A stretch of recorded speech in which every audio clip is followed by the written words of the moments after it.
All right, we're going to make a few videos for section 2.3 on formulas. And in the last couple of sections, we've been talking about solving equations. We've solved single-step equations, we've solved multi-step equations, we've even solved equations where there was multiple x's and multiple variables in it, right? Well, what happens if we have lots of different letters or variables in the problem or formula? We're going to do a couple of things with those formulas. First thing we're going to do is evaluate them, and then the second thing we're going to do is we're going to solve for one of the variables. We're going to rearrange all those different letters and make it look a little bit different. All right, in example number 1, it says event promoters use the formula P equals 1.2x over S to determine a ticket price P for an event with X dollars of expenses and anticipated ticket sales of S tickets. So I went through and I highlighted. P stands for ticket price, X stands for dollars of expenses, and S stands for the tickets. So looking at our formula, we know what each of those variables stands for. It says that Grand Events expects expenses for a concert to be $80,000 and anticipates selling 4,000 tickets. What should the ticket price be? We're looking for ticket price, or P, right?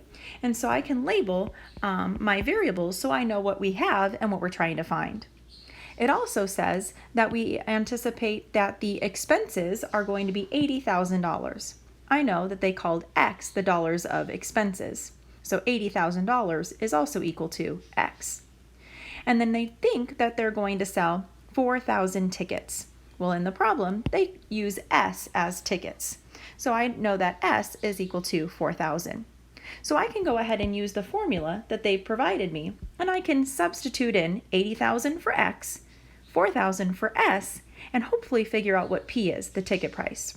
So using my formula, I plug in 80,000 for my X, $4,000 for my S, and now I can just simply evaluate my numbers. So on the numerator, I'm going to multiply 1.2 times 80,000. That gives me 96,000, and then I can divide it by 4,000. I end up getting 24. But what does the 24 actually mean in this scenario? Well, remember, we just solved for P, so we got P equals 24. Do you remember what P represented, though? Well, P represented, remember, the ticket price. So we need to make sure that we sell the tickets for $24 to make sure that all of our expenses are paid, as long as we make sure that we sell 4,000 tickets. So the price of the ticket would be $24.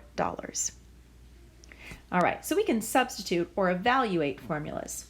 But what happens if we have formulas with all different variables and we want to solve for one of the variables?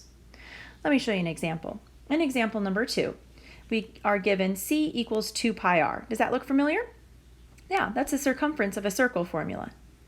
What if I asked you, though, instead of making the formula say C equals, what if I asked you to solve for r? So now I want the formula to say r equals. I want to get r by itself. You notice in the formula that there's a 2 and a pi right next to the r. Do you remember what operation that means in math? Multiply, right?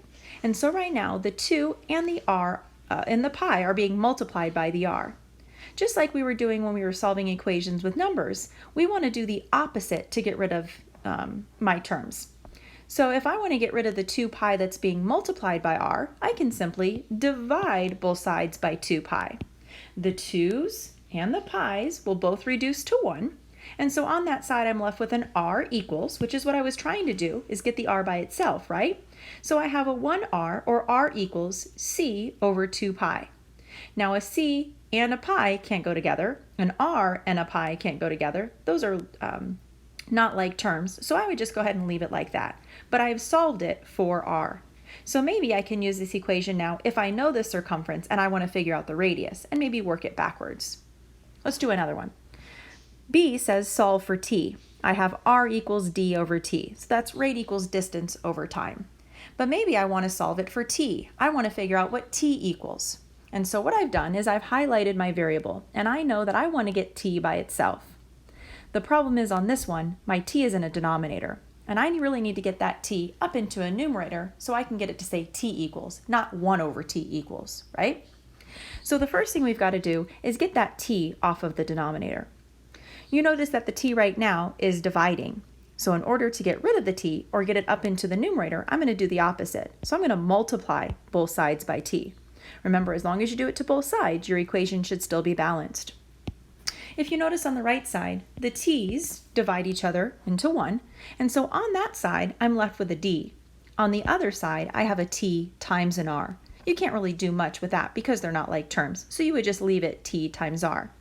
So now I have a new equation that says t times r equals d.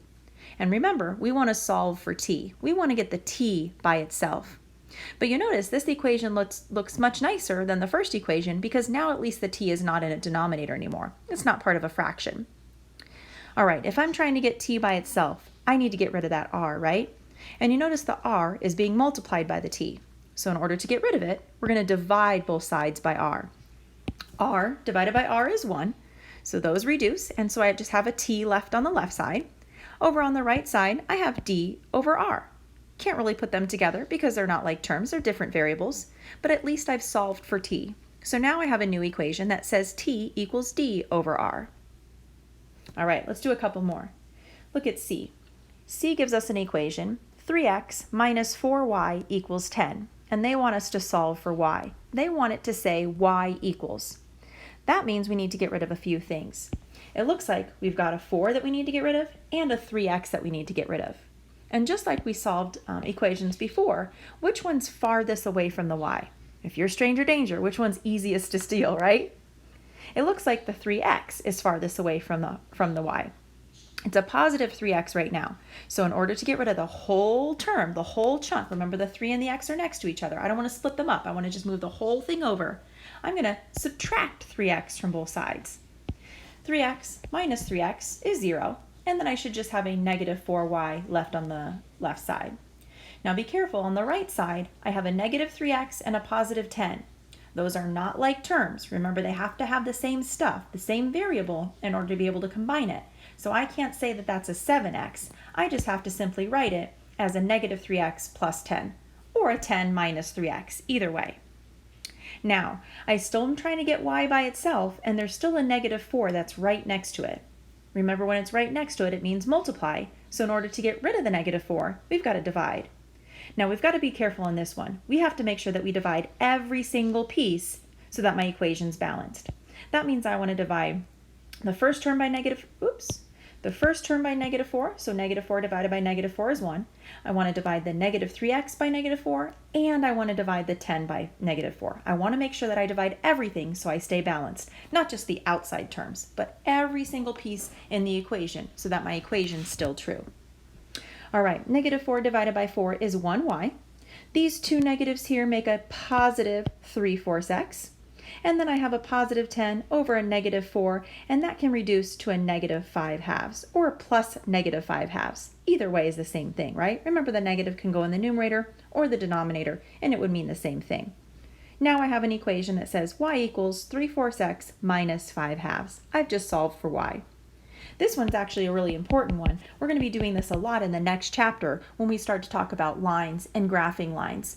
We're always going to want to make our equation look like this, a y equals. So make sure that you practice a few of those.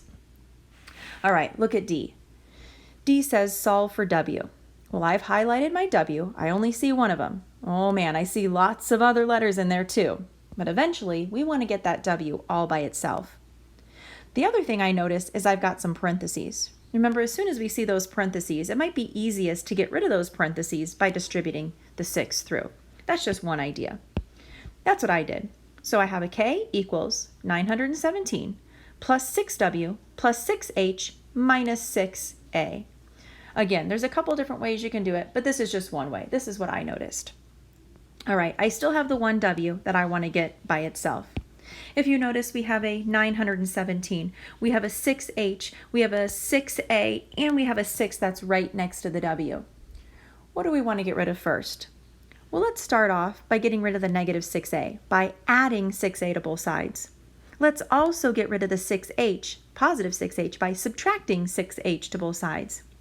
Can I also get rid of the positive 917 by subtracting that to both sides too? I want to get rid of everything that's farthest away from that w first. That's what I did here.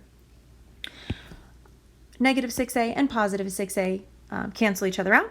6h minus 6h is 0, and 917 minus 917 is 0. So all of those terms go away. They go over to the other side. Now be careful. A k and an a can't go together. A k and an h can't go together, and a k and a 917 can't go together because they don't have the same stuff. So on the left side, I just have to rewrite all of that out. I have a k, I have a positive 6a, I have a negative 6h, and I have a negative 917.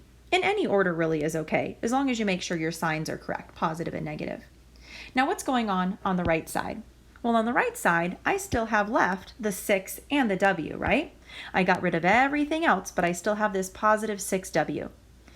I'm trying to get w by itself. So it looks like I still have to get rid of the 6, right? The 6 right now is being multiplied by the w, so let's get rid of the 6 by dividing. But again, be careful. We have to make sure that we divide every single term by 6 so I can keep my equation balanced. 6 divided by 6 is 1. I also can say I have a 1 here and a 1 here, right? But I can't put a k with a 6, so I just have to leave that piece alone. So here's what I got for my final answer. I got a k over 6. I got a plus 1a, or plus a. I got a minus 1h, or minus h. And then I have a negative 917 over 6. I don't think there's a common factor there that can be reduced, so I can just leave that one alone. Equal to w. It doesn't look very cute, but it's still the correct answer. I've still solved it for w. I've gotten my equation. I've moved my variables around to get it to say w equals. Kind of complicated, so make sure that you practice some of those. We're going to get a little more challenging here in the second video, so make sure you practice some of those before we move on.